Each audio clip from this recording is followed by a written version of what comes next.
हाँ, तमस का मतलब होता है अक्रियता। कि जब भी बिल्कुल। आप कहीं अक्रिय होके बैठ गए या विश्राम में चले गए या सो गए तो इसे बोलते हैं तमस। और ये हाँ, विश्राम के सीधी लिए सी बात जरूरी है। होता है।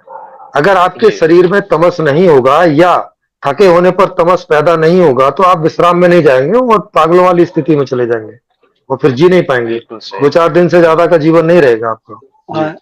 हाँ, हाँ, हाँ, हाँ, हाँ, ऐसा ही और है। और जो और जो सही रजस है। है वो, हाँ, वो है जब आप कर्म इंद्रियों का इस्तेमाल करते हैं। हाँ, जब कुछ वो प्रवृत्ति वो है करते हैं। वो है रजोगुण। जी, जी। हाँ, जब आप अपनी कर्मेंद्रियों का उपयोग करते हैं, कर्मेंद्रियों को सक्रिय करते हैं, ये रजोगुण से होता है। बिल्कुल। हम्म। करने की जो प्रवृत्ति है वो रजोगुण से पैदा होती हाँ, है।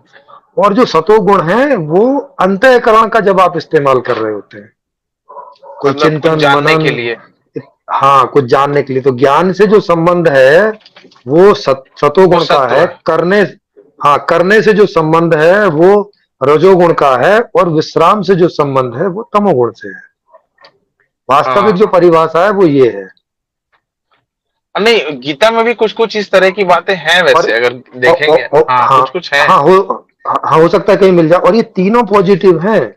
तीनों में से कोई नेगेटिव नहीं है और तमस को हाँ, जबकि ये नेगेटिव रूप से लेके चलते हैं नहीं, कि हाँ, नव मतलब एक तमस जो है वो एक एंटिटी नेगेटिव व्यक्ति चीज के है। लिए सारी उसमें भी तीनों चीजें पॉजिटिव हैं। एक उसमें भी ना आदमी के लिए वर्गीकरण तीनों चीजें पॉजिटिव हैं। जी। उसमें भी जी। वर्गीकरण कर दिया गया कि भाई कोई व्यक्ति अगर सात्विक गुण प्रधान है तो वो बेहतर है या वो हाँ, श्रेष्ठ है। नहीं, जबकि नहीं, आपने हाँ, एक बिल्कुल जगह ये भी गलत। हाँ, कह दिया है कि बिना और ये तमस सब के, गलत कर दिया। हाँ, बिना नहीं बिना नहीं, तीनों ही तमोगुण के लोग। कोई।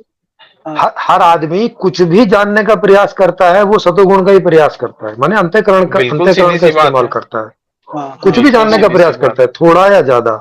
और हर हाँ, व्यक्ति जो करने का जो कर्मेंद्रियों के द्वारा प्रयास करता है उस समय वो रजोगुण का इस्तेमाल कर रहा होता है। और जब हम्म, विश्राम कर रहा होता है तो तमोगुण का इस्तेमाल कर रहा होता है। हम्म। प्राधान्यता अलग है कि कोई बहुत गहरे ज्ञान की रुचियों में रहता है, उसका ज्यादा इस्तेमाल करता है, अंतःकरण का ज्यादा इस्तेमाल करता है तो उसे बोलेंगे कि सतोगुण प्रधान व्यक्ति है। कोई व्यक्ति कर्म में बहुत ज्यादा क्रियमाण रहता है, उसी में मजा आता है उसको, तो उसको बोलेंगे कि जी। रजोगुण में स्थित व्यक्ति है, मतलब उसका रजोगुण ज्यादा सक्रिय है। तमोगुण तो जी। दोनों को ही रहता है, जब थकते हैं तो दब लेते हैं, वो कॉमन बात है। इस तरह की चीजें हैं।